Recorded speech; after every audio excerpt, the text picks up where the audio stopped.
Viewers, আজ আমরা খেলতে চলেছি বাংলাদেশ ভার্সেস স্কটল্যান্ড। তো অনেকদিন যাবত ভিডিও আসেনি, আজকে আসতে চলেছে বাংলাদেশ স্কটল্যান্ডের ভিডিও।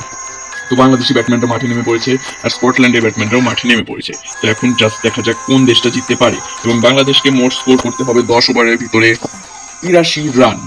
ও ইয়ে, ফার্স্ট বলে কিন্তু 6 হয়ে গেল, আর অসাধারণ একটা ওভার বাউন্ডারি শটও। কে খেলছে আমাদের? ওকে, Nazmul Hasan. Okay, Nazmul Hassan is playing, okay. Leg by.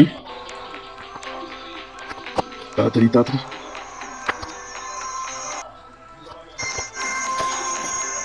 Yes! 6 run! Oh no! Awesome little boundary shot. Oh no. Okay. Not out.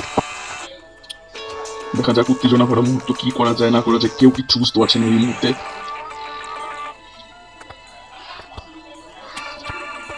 Yes O no, বলগুলো এত বেশি দ্রুত গতিতে আসছে যাতে আমি বুঝতেও পারছি না বলগুলো। প্লিজ ও, আমাদের আউট হয়ে গেলেন একজন প্লেয়ার, এবং সেই প্লেয়ার হচ্ছেন মিস্টার নাজমুল হাসান। তো নাজমুল হাসান আউট হয়ে গেলেন। তানজিদ খেলছেন, তো তানজিদের ব্যাটিং এবং তানজিদের batting A no run. Leg by, তাড়াতাড়ি। ইয়েস, এখনো কিছু হতে পারছে না। আমরা দেখতে পাচ্ছি যে খেলার মুহূর্তটা খুবই ঘুরে যেতে পারে যে কোনো সময়, তাই আমরা আগে থেকে কোনো কমেন্ট্রি করতে পারছি না। তাই তাওহিদ কিভাবে খেলছেন সেটার উপরে ডিপেন্ড করছে বর্তমান টাইগারের ভবিষ্যৎ। কারণ স্কটল্যান্ডের সাথে এই ম্যাচটা হতে চলেছে ফাইনাল। ও জাস্ট আনবিলিভেবল একটা ক্যাচ আউট হয়ে গেলেন তাওহিদ। তো তানজিদ এখন ব্যাটিং এ, এবং তানজিদের ব্যাটিং এ নো রান। ওকে, বাংলাদেশ টিমের জন্য এটা কিন্তু খুবই একটা দুঃখজনক এবং কঠিন একটা পরিস্থিতি, যে পরিস্থিতিতে বেরিয়ে আসার জন্য বাংলাদেশের পরপর কয়েকটা 4-6 খুবই প্রয়োজন হবে।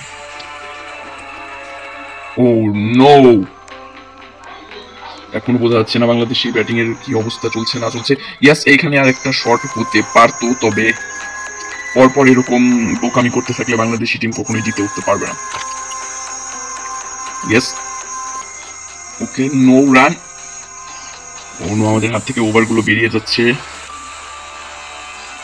নো, আমরা শুধুমাত্র এই 2 ওভার প্রায় 3 ওভারের ভিতরে 16 রান নিতে পেরেছি, যা অত্যন্ত দুঃখজনক এবং লজ্জাজনক বিষয়।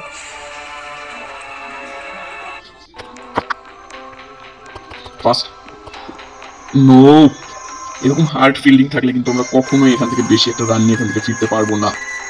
স্কটল্যান্ডের কিন্তু আমাদের থেকে প্রচুর পরিমাণ বেশি ভালো ফিল্ডার এবং বোলার রয়েছে। ওকে, আমরা কিন্তু 4 রান পেয়ে গেছি। এরকম পরপর 4-5টা 4 রান পেয়ে কিন্তু বাংলাদেশের হাল ঘুরে যাবে এবং বাংলাদেশ হয়ে যাবে নাম্বার 1। আউট হয়ে গেলেন একজন প্লেয়ার, এবং সে কে সেটা দেখি। আমাদের লিটন দাস আউট হয়ে গেছেন। ও নো, ভেরি হার্ড ফিল্ডিং এর মধ্যে থেকে বাচ্চাটা খুবই কঠিন হয়ে উঠছে ধীরে ধীরেই। এখানে আমাদের 22 রান সম্পূর্ণ হলো এবং আমাদের 4th ওভারও পেরিয়ে গেল। আমাদের হাতে বেশি ওভার নেই, না বেশি উইকেট আছে। নো, এই প্লেয়ারটা হতে চলেছে। ওকে, অত্যন্ত দুঃখজনক ভাবে এবারও কোনো রান হলো না, এবং বোলার বল নিয়ে গিয়ে যাচ্ছেন উত্তেজনা ভরা মুহূর্তে, এবং এই মুহূর্তে আমাদের আশায় পড়ে গেল কুত্তার ঘু। এভাবে চলতে থাকলে বাংলাদেশের কিচ্ছু হবে না। ও নো,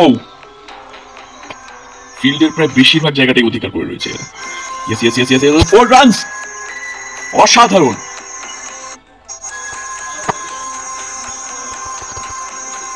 এইবার সম্পূর্ণটা ভাগ্যের উপর নির্ভর করছে। যদি এবার 4 রান হয়ে যায়, ইয়েস, এবং 4 রান আমরা পেয়ে গেছি। এবার বোধ হয় ভাগ্য আমাদের প্রতি সদয় হচ্ছে। তানজিদ কিন্তু এখনো ব্যাটিং করছেন, আর গেমটা এত বেশি মজাদার হতে চলেছে। ও নো, সামান্য একটু মিস্টেকের ফলে কিন্তু আমাদের রানটা হলো না। ইয়েস, এখানে একটা চান্স থাকছে আমাদের 4 রানের দিয়া। ইয়েস, আমরা কিন্তু এখানে আরেকটা 4 রান পেয়ে গেছি। বাংলাদেশের দিকে কিন্তু এখন খেলার হাওয়াটা ঘুরে গেছে, তাই বাংলাদেশি ফ্যানরা কিন্তু খুশি হয়ে যাও, লাইক সাবস্ক্রাইব করে দাও। Yes, not out. Okay, leg by. Referee আমাদেরকে লেগ বাই দেখিয়ে দিল, সমস্যা নেই। ও নো, আমাদের কিন্তু একের পর এক ওভার চলে যাচ্ছে। আমাদের খুব একটা বেশি খুশি হওয়ারও কোনো কারণ নেই, কারণ তাও ভালো, আমি তো ভেবেছিলাম যে ক্যাচ আউট না হয়ে যায় আবার। ইয়েস, এখানে কিন্তু আমরা 4 রান পেয়ে গেছি, এবং এত সবকিছু হচ্ছে কিন্তু একজন লিজেন্ডারি ব্যাটসম্যানের ফলে, মিস্টার তানজিদ হাসান। তিনি কিন্তু অসাধারণ লেভেলের খেলছেন, এবং তার খেলার ফলে কিন্তু এরকম আমরা অসাধারণ লেভেলের 4-6 দেখতে পাচ্ছি, এবং এই বলে একটা 6 পেয়ে গেছি। নো নো নো, 48 রান কিন্তু আমরা এখানে পেয়ে যাচ্ছি। এখানে আমাদের 49 রান কমপ্লিট, এবং 6 over 2 ball.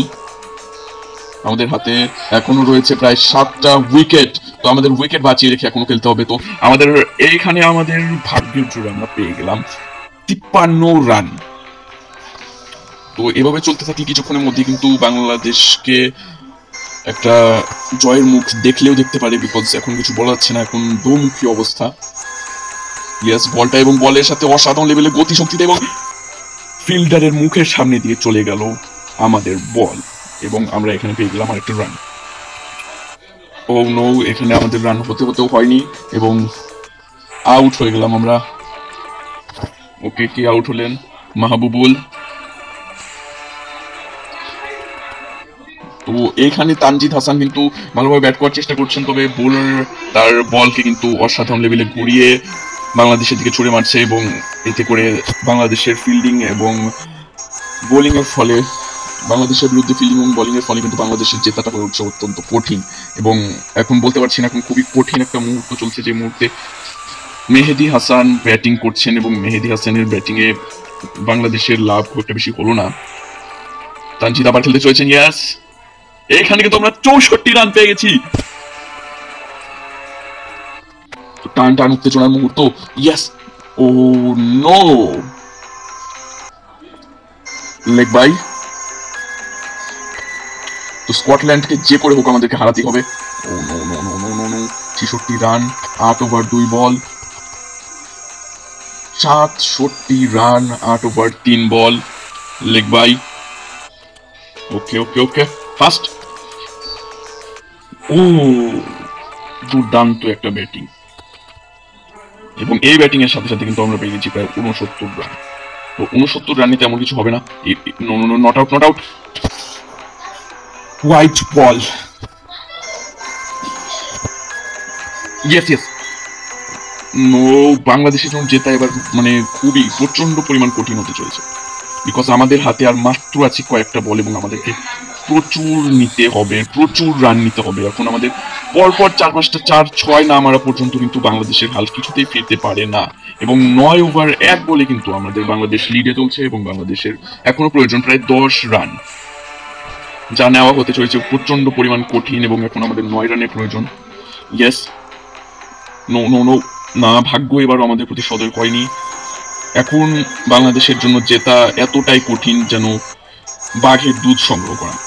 Not out, but বাংলাদেশের কাছে এখন বল নেই, এখন আমাদের কাছে শুধুমাত্র আর একটি বল রয়েছে, যা আমাদের ভাগ্য হয় পাল্টে দিতে পারে, নয় সব শেষ হয়ে যেতে পারে।